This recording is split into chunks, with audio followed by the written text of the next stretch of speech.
The night rain poured hard when a poor single dad named Ethan Turner stopped his old pickup by the roadside, and that's when he saw her. A strange girl, drenched, shivering, clutching a torn designer bag like it once belonged to another life. Every instinct told him to drive away, but something in her trembling voice, something raw, lost and fragile, made him open the door and let her in. He didn't know her name, didn't know her past, didn't know that the girl he sheltered for one night wasn't ordinary at all. She was the daughter of a millionaire. Inside his small, broken-down home, she watched him cook soup with the last can in his pantry, tuck his sleepy son into bed and smile through the ache of poverty, as if kindness was the only thing keeping him alive. Ethan gave her his blanket, his roof, and a piece of his heart he swore he'd never give again. But when morning came, she was gone, leaving behind only a note that would soon turn his quiet, struggling world upside down. Because what she did to repay his kindness would shock everyone. Who was she really? Why did a millionaire's daughter end up on a stormy street that night? And what secret did she carry that could change a poor single dad's life forever? The rain came down in relentless sheets, drumming against the cracked pavement as Jack Turner's city sanitation truck rattled to a stop.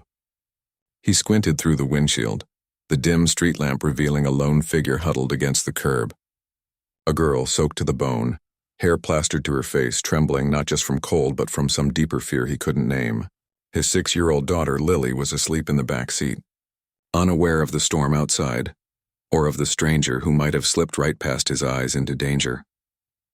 "You should not be out here alone," Jack said, his voice low but firm. Over the clatter of rain, the girl jerked upright, eyes wide, darting around like the shadows themselves might be watching. "I do not need your pity," she snapped, hugging herself tighter. Jack kept his distance, noting the way her fingers trembled, the way she pressed her back against the curb as if it might protect her.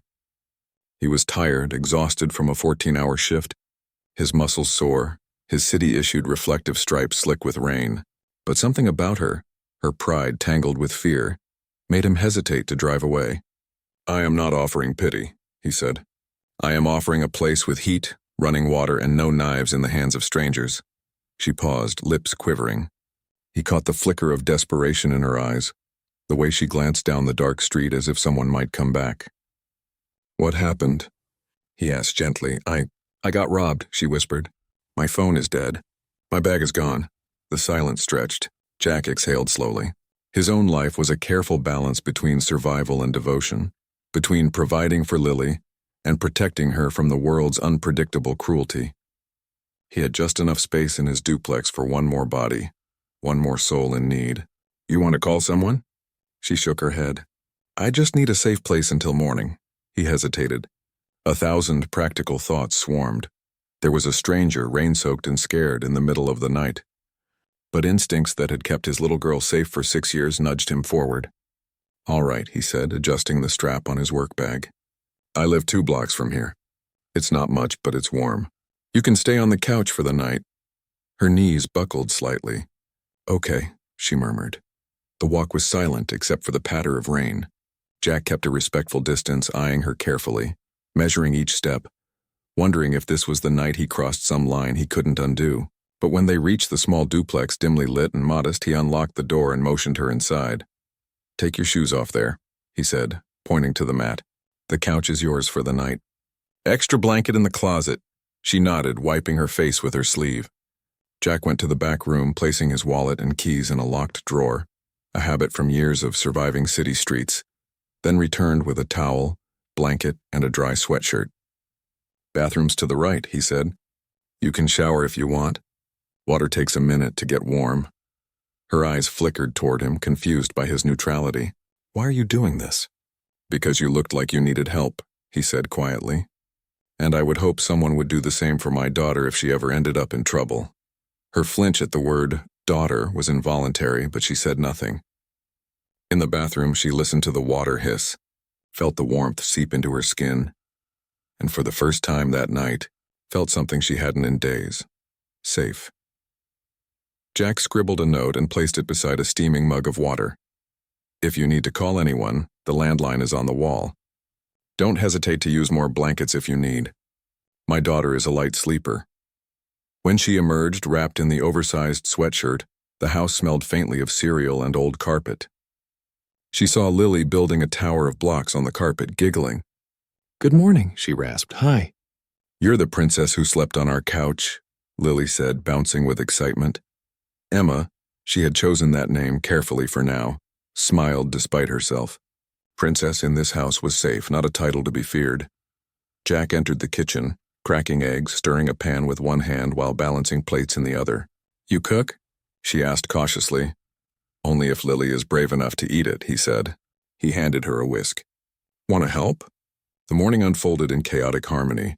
Lily climbed onto a stool, buttering toast. Emma attempted to flip eggs, spilling them. Jack said nothing, just smiled, quietly scooping the mess back into the pan. When they finally sat down, the eggs were overcooked, the toast burnt, the bacon chewy. But Jack ate it all.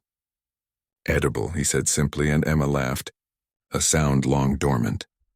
Later, while sorting laundry at Jack's direction, a small glimmer of her past, the delicate sapphire necklace she had tried to hide, slipped from her bag. Jack saw it, the unspoken question in his eyes. "Who are you, really?" Emma froze. The silence was heavier than the storm outside. "I left things out," she admitted softly. Not lying, just leaving things out. Jack didn't press, but something in his posture, in his quiet intensity, told her that he understood boundaries, fear, and trust in a way money could never teach. For now the rain softened. The couch, the warm towel, the simple breakfast, and a man who treated her like a person, like someone worthy, were enough. The laundromat smelled of soap and warmth, a mix of clean cotton and metal. Emma slipped the apron over her shoulders, trying to steady her hands as the machines hummed and clanked around her. The fluorescent lights buzzed above, harsh and unyielding, highlighting the piles of clothes awaiting her attention. A woman behind the counter glanced at her with mild recognition. "Jack's friend?" she asked, her tone clipped but not unkind. Emma nodded and the woman handed her an apron. "Clock starts now. Don't slow down." Emma's stomach nodded. She had spent years in luxury, where life was ordered, controlled, predictable. Now she was elbow-deep in detergent, scrubbing collars, folding shirts, struggling to match the rhythm of the machines. Every order felt heavier than the last, each bag of damp laundry a reminder that she had no safety net, no invisible backup.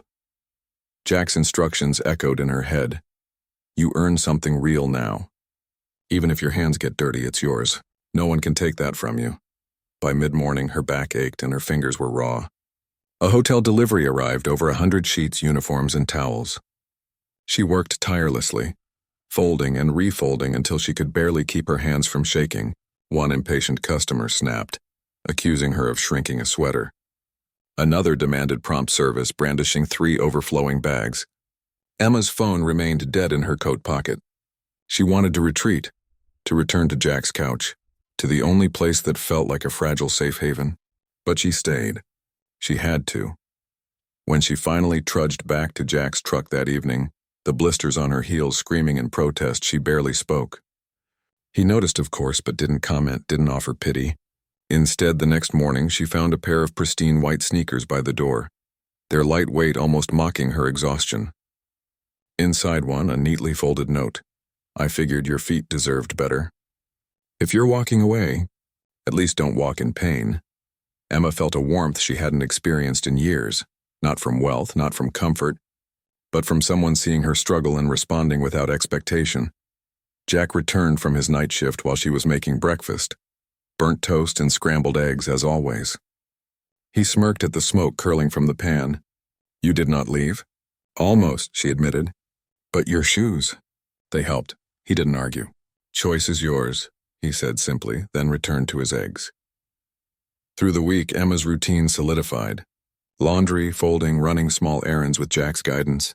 Every task, no matter how menial, taught her patience, humility, and quiet perseverance. When she dropped a heavy bag and twisted her ankle, Jack's panic surprised her. His voice, laced with fear she hadn't expected, was rough and protective. "I told you to stay in the truck." The intensity in his eyes left her momentarily speechless. "No one's ever yelled at me because they were scared for me," she whispered, understanding in that moment the depth of his care. Back in the laundromat, a small accident revealed more than Emma intended. The delicate sapphire necklace, her hidden treasure, slipped from her bag and landed atop a pile of whites. Jack noticed immediately. His gaze met hers, calm but probing. "Who are you, really?" Emma froze. Her lips parted, then closed again. She tucked the necklace into her back pocket, pretending it wasn't there. Jack's quiet stare didn't demand answers, but the tension told her he understood something deeper, that she was more than the struggling girl he had taken in. They worked together late into the night. Machines hummed, lights buzzed, and the stack of linen seemed endless.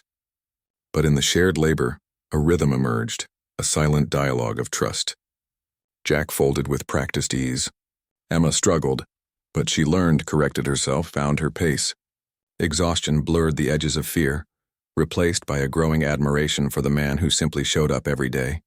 For Lily, for strangers in need. Around 2 a.m., the final load was done.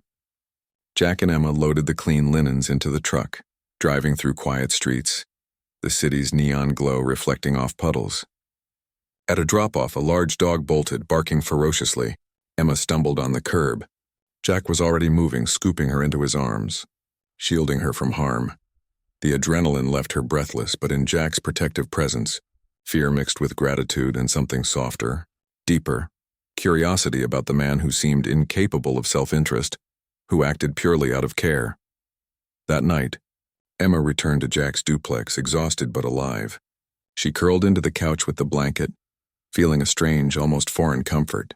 Jack didn't ask her name. He didn't pry about her past. In the quiet, she realized something vital. For the first time in her life, someone treated her like a person, not an heiress, not a problem, not a project, and in that realization, a spark ignited, a curiosity, a longing, a dangerous flutter of something more. Outside, rain softened to a drizzle. Inside, in the small, dimly lit duplex, Emma slept, her dreams tangled with hope, fear, and the subtle warmth of a man whose hands and heart were entirely hers to trust. By the following week, Emma's muscles ached in ways she hadn't expected, a reminder that work without wealth still yielded something far more tangible: resilience. Jack had taught her not only the rhythm of laundry and small-town errands, but the patience it took to survive without shortcuts. She folded towels with precision, wiping sweat from her brow, watching Jack as he moved through the laundromat with practiced ease. The machines hummed like a living organism, their metallic rhythm punctuating the quiet teaching moments he offered in small gestures, adjusting a towel, showing her how to stack shirts without wrinkling, handing her a pair of gloves with a smile. "You're improving," he said quietly, passing her a basket of freshly laundered sheets. "Fingers won't scream tomorrow if you keep it up." Emma smiled faintly. It wasn't just pride, it was something she hadn't felt in years, accomplishment without pretense. Out in the world of her old life, accomplishments were measured in headlines, charity donations, and approval. Here, sweat, effort, and the rhythm of honest work were worth more than any accolade. But even as she settled into the routine, there was a constant gnawing at the edges of her mind. The necklace had slipped from her bag by accident during a late-night shift. Jack had noticed, and though he didn't push for answers, the question in his eyes had lingered. "Who are you, really?" Emma kept her distance, careful not to reveal too much, even as the warmth of Jack's household, his calm reliability, and Lily's innocent laughter began to feel like home. She had learned slowly that trust wasn't a currency she could buy or bribe. It was earned in small, patient gestures. And Jack's actions had already taught her more about human decency than years of her gilded upbringing ever had. The night of the laundromat delivery changed everything. A hotel order required them to wash, dry, and fold over 100 sheets by dawn. Emma's hands ached, her back ached, but she persisted. Jack worked silently beside her, each folding motion precise and steady yet alert, like a watchful sentinel. By 2 a.m., the last bundle was loaded into the back of his old truck. At the drop-off for house number 15, a black dog barreled from the yard, barking fiercely. Emma stumbled, twisting her ankle on the slick curb. Panic surged through her. Jack was already moving, sprinting forward, sweeping her up effortlessly. "I told you to stay in the truck," he snapped, fear and anger mingling in his voice. "I thought I could handle it," Emma muttered, clutching her throbbing wrist. "You could have been seriously hurt," Jack said, steadying her in the truck. His voice softened, though, almost tenderly. "I care that you're alive. That's all that matters." The ride back was quiet, tension lingering like mist. Emma understood something vital in that silence. Jack protected her not because of obligation or curiosity, but because his heart demanded it. And in that understanding, her emotions twisted: gratitude, admiration, and something dangerous, love she hadn't anticipated. The next morning, she awoke to find the white sneakers waiting by the door, a small note tucked inside. "I figured your feet deserved better." Emma smiled, sliding them on. A small gesture, a simple act, and yet it carried a weight heavier than any check from her old life. But even as she adjusted to this new reality, the past was catching up. She didn't know how long she could stay hidden, how long Jack's modest duplex could remain a sanctuary. That afternoon, while folding a fresh batch of towels behind the counter, she felt a presence, a chill that had nothing to do with the air conditioning. The necklace, the one she had tried to forget, had slipped from her pocket again. She froze. Jack passed by, noticing her hesitation, his gaze sharp. Emma's chest tightened. She tucked it into her apron, holding her breath. "Who are you, really?" His silent question hung in the air again. Later that evening, as Jack drove them home through quiet streets, headlights cut sharply through the darkness. Emma's heart leapt. The sleek black car at the end of the block, its doors opening to reveal men in dark suits moving with precise, deliberate intention. Her stomach knotted. Winston Harrington had found her. Jack didn't hesitate. Instinct took over. He slowed the truck, glancing in the rearview mirror. "Stay calm. Don't make a sound." Emma's mind raced. Every plan she had made to remain hidden dissolved in the reality of the moment.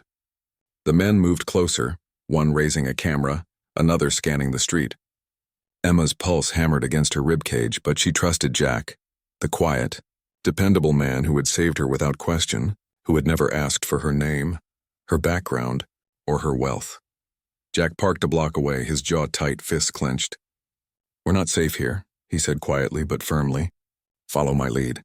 Emma swallowed her fear, nodding. Her ankle ached, her hands were raw, yet she moved as he instructed, trusting him completely. She had no illusions about her father, no expectation of protection from wealth or influence. All she had was this man, who had shown her more humanity in days than her father ever had in decades. Jack led her through back alleys, side streets, until Winston's men were just shadows behind them. For the first time, Emma realized how fragile the illusion of safety had been, and yet how real the sanctuary Jack provided truly was. She could flee, but she didn't want to. Not anymore. In the quiet of Jack's duplex, doors locked, lights dimmed, Emma exhaled, leaning against the wall. "Thank you," she whispered, though words fell short. Jack's gaze softened, his hand brushing against hers, not a touch of ownership, but of protection, of understanding. For the first time, Emma realized that her choice wasn't about escaping wealth or hiding from a name, or defying her father. It was about choosing humanity, trust, and the chance to belong somewhere real. And for the first time in her life, she felt it. Hope. The morning was damp with drizzle, the streets glistening under a muted sun that promised more rain than light.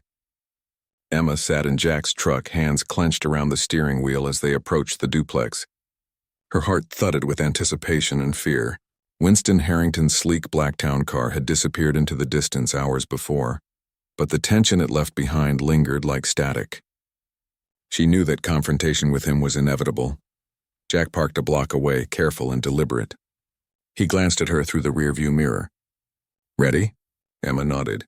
"As ready as I'll ever be." The door to the duplex creaked as they stepped inside.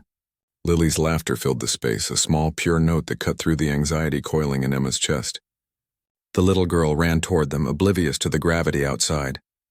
Emma dropped to her knees, gathering Lily into her arms. Jack watched silently, his eyes scanning the street through the window, alert to any hint of threat. And then the car arrived, black and imposing, cutting through the gray drizzle like a blade. Winston Harrington stepped out, his silver hair immaculate, his presence undeniable. Emma rose slowly, holding Lily's hand tightly. Jack positioned himself slightly in front of her, a subtle but clear act of protection. "Emma." Winston's voice was calm but cold, each syllable sharp. "Get in the car, now." Emma's chest tightened. She turned to Jack, his gaze steady, unwavering. He had given her a choice from the beginning. Never pressure, never demand, only protect. And now she realized this moment was hers to claim. "I'm not going," she said, her voice low but resolute. "I'm not leaving." Winston's eyes narrowed, his carefully constructed authority challenged by the simple power of her conviction. "You can't stay here," he said, gesturing to Jack's modest home. "This is not your world. You belong with me, with safety, with wealth, everything you've ever known." "I belong here," she said firmly, glancing at Jack. "With people who see me as me, not as an inheritance, not as a name." Jack stepped forward, his hand brushing lightly over her shoulder. Not possession, but solidarity. "She made her choice," he said. His voice was calm, yet edged with the kind of authority born from love and responsibility. "I won't let anyone take her where she doesn't want to go." Winston's jaw tightened, the old arrogance of power warring with the vulnerability he had long suppressed. "You think a man like you can provide for her? Protect her? Keep her safe?" Jack didn't answer immediately. Instead, he glanced down at Lily, who tugged at Emma's sleeve, her small face wide with innocent curiosity. Then he looked back at Winston. "I protect in ways money can't buy. I provide love, consistency, and dignity. Things you never taught her, things she needs more than any mansion, any title, any fortune." Emma's chest swelled with emotion. She realized then that home wasn't marble floors or glittering lights. It was the sound of Lily laughing, the quiet acts of care, the steady presence of someone who loved without condition. Winston ran a hand down his face, exhaling sharply. "You're choosing him over your family?" "I'm choosing my life," Emma said. "My voice, my choices. The people who saved me when I had nowhere else to go." The storm outside mirrored the one inside Winston's chest. For a long moment, silence stretched between them. Tense, fragile, impossible. Then, almost imperceptibly, his shoulders slumped, the rigid armor of entitlement cracking. "He has something I can't give you," Winston muttered. Emma stepped closer, her gaze unwavering. "Yes, a home. Safety that comes from heart, not wealth. Protection that comes from care, not fear. Love that doesn't ask for a price." Winston's lips tightened. Emma could see the conflict warring in his eyes, the desire to reclaim, to control, to protect through power. But ultimately, he stepped back. "Do what you want," he said finally. "Just don't forget where you came from." Emma smiled softly. "I'm not forgetting. I'm choosing. And I'm grateful for everything you gave me, but especially for the chance to find my own path." Winston watched her go, his figure retreating to the sleek black car, the distance between them a silent acknowledgement of defeat. Jack stood beside her, quiet but proud. Emma took a deep breath, turning to the small figure clinging to her leg. "Are we okay?" Lily asked, her voice tentative. "We're more than okay," Emma whispered. "We're home." Jack reached out, lifting Lily into his arms, his eyes meeting Emma's. No words were necessary. The trust, the love, the shared struggle, everything they had endured, spoke louder than any declaration. 2 months later, the park was alive with Saturday morning energy. Jack's old truck had been converted into a weekend food stand, Emma's idea. The sign read breakfast burritos, muffins, and coffee. Lily handed out napkins and stickers, pride glowing in her small face. Emma worked the griddle, flipping pancakes with precision, catching Jack's gaze and smiling. He mouthed, "Thank you." She grinned back. For the first time, she didn't need a palace to feel like a queen.